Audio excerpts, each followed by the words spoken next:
Alhamdulillah, alhamdulillahilladzi ja'ala dunya darul imtihanat wa tajribah liyamtahina bihal makhluqat bi hadhil kainat. Asyhadu an la ilaha illallah wahdahu la syarika lah wa asyhadu anna Muhammadan abduhu wa rasuluh alladzi la nabiyya ba'da amma ba'du. Akhwati fillah, adik-adikku yang Allah cintai, tiada kalimat yang lebih pantas keluar dari lisan kita kecuali kalimat thayyibah, kecuali kalimat syukur atas segala apa yang Allah berikan kepada kita, atas segala limpahan nikmat, karunia dan kasih sayangnya kepada kita semua. Jika anak tanya kepada antuna semua,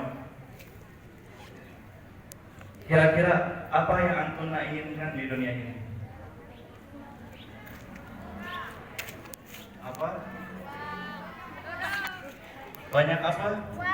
Banyak uang. Apalagi? Cerdas. Apalagi? Ingin ke Jepang dan lain sebagainya.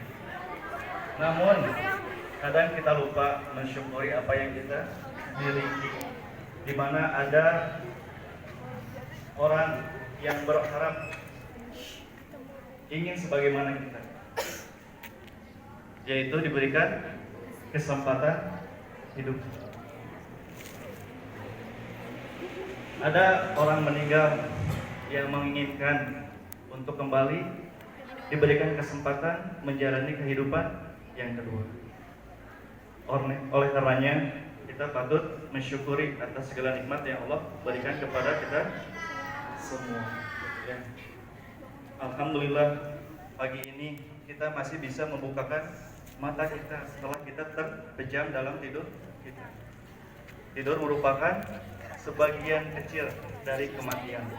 Oleh karenanya, barangkali pada bayat kali ini ada teman-teman kalian yang sedikit mengantuk, maka kalian ingatkan dia akan mengalami kematian. Kembali ingatkan, sadarkan sedang Allah masih memberikan kita kesempatan untuk membuka mata kita setelah Allah mematikan kita. Ini salah satu hal yang patut kita syukuri. Allah masih memberikan kita kesempatan, meskipun Allah Subhanahu Wa Taala tahu bahwasanya kita akan mengecewakan. Iya, Allah masih memberikan kesempatan kepada kita. Terus berikhtiar. Allah tahu kita akan mengecewakan. Iya, bagaimana dalam Quran, innal insana li rabbih lakanut. Semuanya manusia kepada siapa? Kepada Allah. Dia selalu membangkang. Meskipun Allah tahu kita itu selalu membangkang, tapi Allah tetap memberikan kesempatan kita untuk terus berikhtiar, bertaubat. Ya. Kalau kalian perhatikan, laqad innal insana li rabbih lakanut. Ada dua kata. Yang pertama al-insan, yang kedua rabbih. Itu ya. Dalam istilah, dalam bahasa Arab khususnya yang tercantum dalam Quran, kalimat manusia itu digambarkan dengan tiga kata. Yang pertama ibnu Adam, yang kedua basyarun, yang ketiga al-insan. Kalau misalkan berbicara tentang ibnu Adam berarti dia keturunan Adam. Kalau misalkan dalam Quran disebutkan basyarun berarti sebagaimana manusia lainnya, sebagaimana dalam Quran surat Al-Mu'minun. Ma hada illa basyarun mithlukum. Tiada lain orang ini sebagaimana kalian manusia, makan apa yang kalian makan. Jadi aspek biologisnya sama, makan, minum sama. Yang ketiga menggunakan kalimat al-insan. Al-insan itu kalau dilihat dari akar katanya berasal dari kata nasia. Nasia bukan dalam bahasa Sunda nasia, bukan, tapi nasia artinya lupa. Jadi manusia itu makhluk pelupa. Kemudian yang kedua, li rabbihi. Kenapa tidak pakai kalimat Allah? Innal insana lillahi lakanud. Kenapa coba? Li Robbi itu artinya yang mengurus, yang membimbing, itu kalimat Robbi. Kadangkala manusia itu sering lupa atas pemberian yang begitu sering, saking seringnya dianggap biasa. Beda ketika waktu lebaran kemarin ada sanak saudara paman bibi memberikan uang THR 100.000, mana diingat? Ingat, bayangkan orang tua kalian yang selalu mengurus kalian, yang selalu membimbing kalian sampai kalian bisa tegak berdiri sekarang. Mereka lah yang mengurus kita. Kadang-kadang kita sering lupa untuk berterima kasih kepada mereka. Karena apa? Karena mereka sering melakukan kebaikan, dan sifat manusia itu menganggap wajar jika suatu perbuatan itu dilakukan berulang-ulang. Begitu pula kenapa dalam Al-Quran innal insana li rabbih lakanud, pakai kata Robbi, karena Allah itu senantiasa memberikan banyak nikmat kepada kita, tapi manusia sering lupa. Tapi jangan khawatir, jangan risau. Innallaha yuhibbut tawwabina wa yuhibbul mutatahhirin.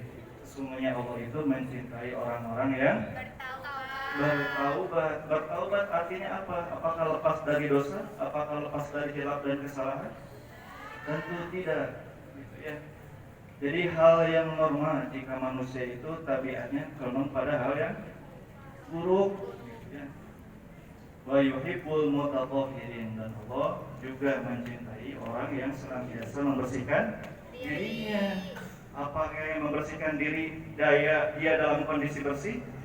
Tidak, dia dalam kondisi kotor, tapi senantiasa membersihkan dirinya dari segala luput dosa. Akhwati fillah, adik-adikku yang Allah cintai, dalam Al-Quran ada salah satu kalimat mungkin yang sering kita dengar, entah itu dalam ceramah, entah itu dalam pelajar, atau dalam bentuk semangat.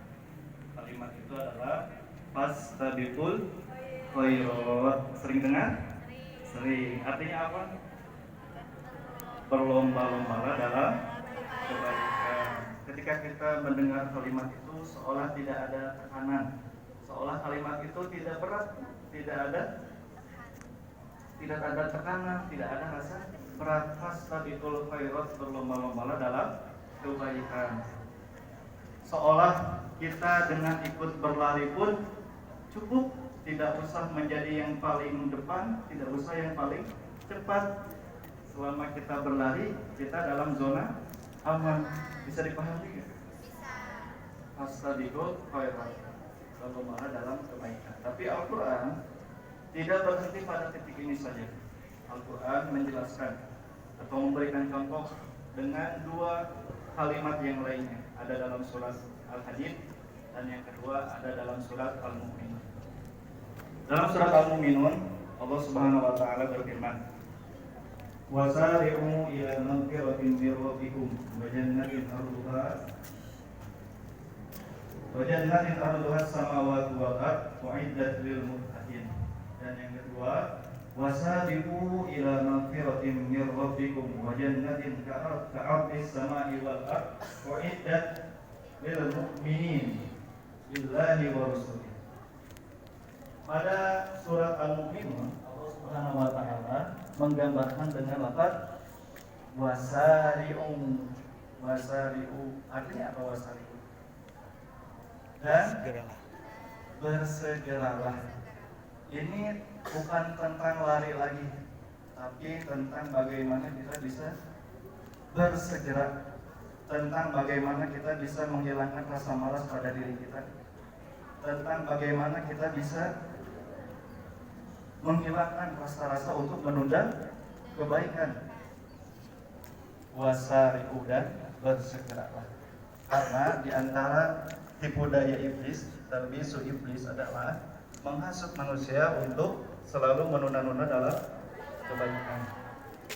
Kemudian yang kedua, wasabiqu. Nah, kalimatnya wasabiqu dan berlomba-lomba, sama seperti halnya yang sebelumnya.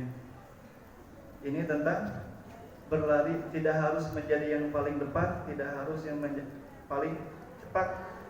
Ikut di zona aman pun tetap berlomba-lomba. Selanjutnya pada akhir ayat surat Al-Mu'minun, "Asari'u ila maghfiratin min rabbikum wa jannatin arduhas samawati wal ardh u'iddat lil muttaqin." Diakhiri oleh lafaz al-muttaqin. Jadi kalimat sari'u disandingkan dengan kalimat muttaqin. Diperuntukkan bagi orang yang bertakwa, bagi yang hatinya sudah tulus, langkahnya penuh perhitungan, hidupnya penuh kehati-hatian. Kemudian yang kedua, wasabiqu diakhiri dengan lafaz apa? U'iddat lil mu'minin. Dijanjikan kepada orang yang beriman. Tidak mengapa imannya pun tidak sempurna, tidak mengapa iman pun tidak tinggi-tingginya, selama masih ada rasa keimanan dalam hati kita, Allah masih membuka pintu maghfirahnya. Gitu ya. Jadi dalam dua ayat ini seolah-olah Allah membukakan dua pintu. Pintu pertama bagi orang-orang yang telah kuat, yaitu orang-orang yang bertakwa, dan yang kedua pintu bagi orang yang sedang berjuang. Tidak lepas dari sana ada lafaz wa jannatin arduhas samawati wal ardh. Lafaz sari'u disandingkan dengan al-muttaqin, kemudian digambarkan bahwasanya maghfirah Allah itu seluas langit-langit dan bumi. Tapi jika kita melihat pada surat yang lainnya, wa jannatin ka'ardis samai wal ard.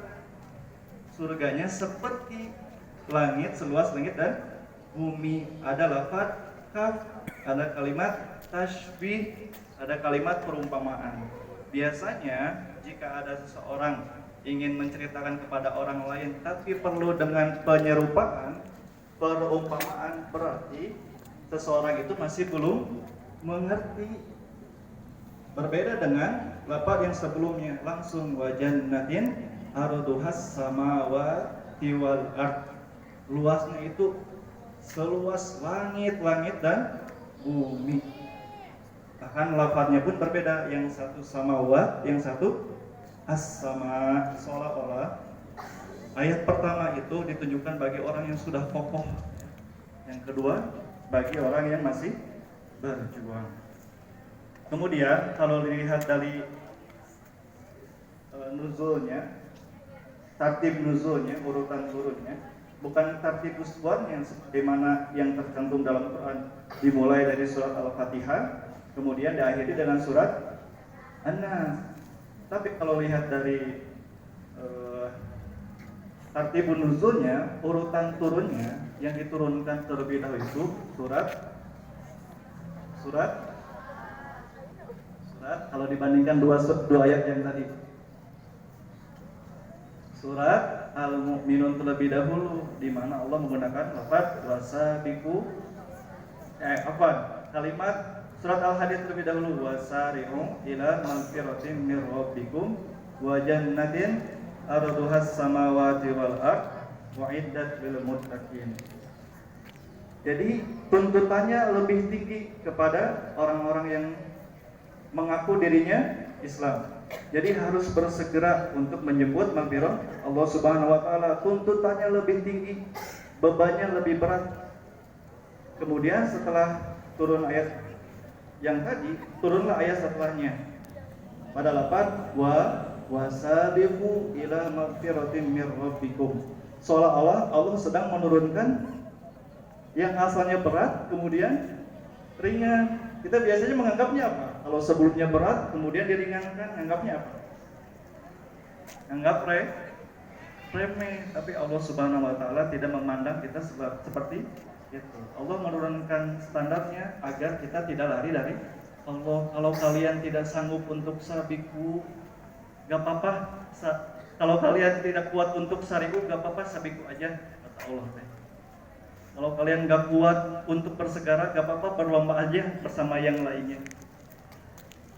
Tapi kalaupun itu dirasa tidak kuat, maka ada fastabiqul khairat.